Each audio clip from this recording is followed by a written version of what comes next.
In the financial statements of Renault, the French car maker, it is stated that they have some kind of alliance, strategic alliance with the Japanese car maker Nissan. Okay, so they have common interests and they have united forces to achieve optimum performance. However, they have organized the alliance so as to preserve the individual brand identities, and they both respect each other's corporate culture. So Renault is considered to exercise significant influence over Nissan because Renault owns a stake in Nissan. In the financial statements of Renault, they use the equity method to include this investment in the consolidated financial statements. We can see the whole investment in Nissan from the non-current asset side of the balance sheet. So it stated last year that the figure is 20.6 billion. So the value of Renault's stake in Nissan is 20.6 billion, like an investment asset. You can read more about this in note 12. Speaking in general of Renault in year 2019, they have quite small earnings, equity of 35 billion. This results in a return on equity of 0.1%. So just slightly positive earnings, small profit, could be a red flag for some kind of earnings management as well. They beat a benchmark. So if we read on in the 12th note in the financial statements, we can see how this 20.6 billion value has come there. First, they say that the investment of Renault in Nissan, according to market prices, it's valued at 9.554 million, being 9.554 billion. Okay, so seems to be a slight difference between 20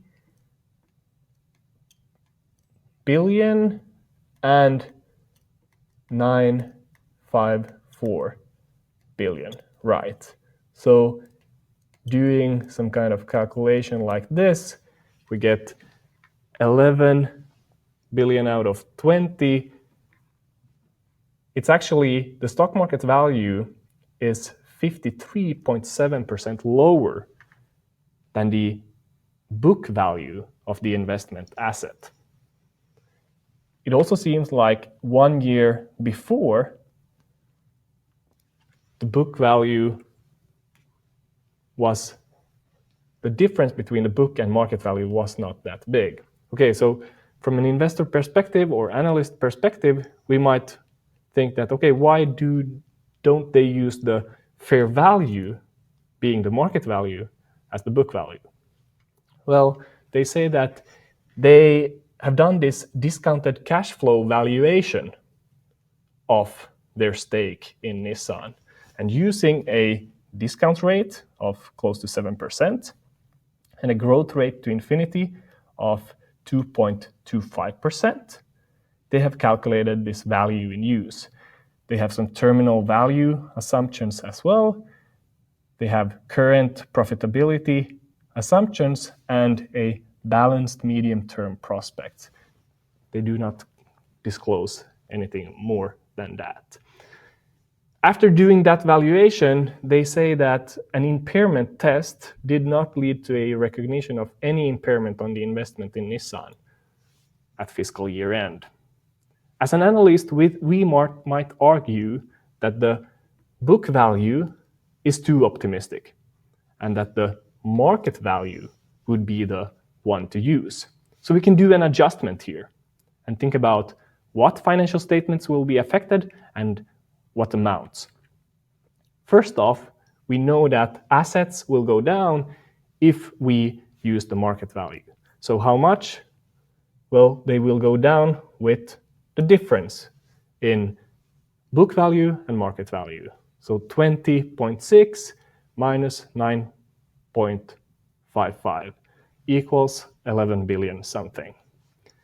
Then we will have shareholders' equity and deferred tax liability also going down on the other side of the balance sheet, because we need to have the balance sheet equation in order. So taxes will be affected. We use the French corporate tax rate, which is one of the highest in Europe, 34.43. And using that, we divide the 11 billion into two components. One component being the shareholders' equity effect, and the other one, the deferred tax liability effect. Looking at the income statement, if we record an impairment, then other expenses will go up with the amount of the impairment, of course. And then there will be a corresponding tax effect, the one that we recorded on deferred tax liabilities. So minus 3.8 billion less in taxes. Altogether, the profit effect will be negative, so a lower profit than originally reported, 7.2 billion lower.